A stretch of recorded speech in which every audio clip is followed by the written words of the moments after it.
महादेवी महाशक्तिम् भवानीम् भववल्लभाम् भवातिभञ्जनकरीम्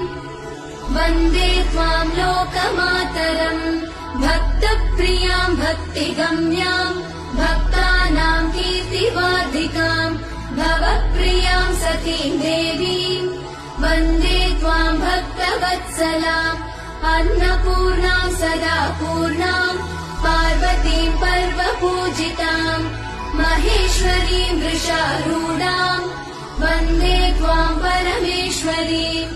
कालरात्रिम् महारात्रिम्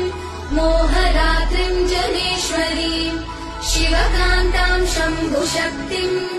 वन्दे त्वाम् जननीम् उमाम् जगत्कर्त्रीम् जगद्धात्रीम् जगत्संहारकारिणीम् मुनिभिः संस्तुताम् भद्राम् वन्दे त्वाम् मोक्षदायिनीम् देवदुःखहरामम्बाम् सदा देवसहायकाम् मुनिदेवैः सदा सेव्याम् वन्दे त्वाम् देवपूजिताम् त्रिनेत्राम् शङ्करीम् गौरीम् भोगमोक्ष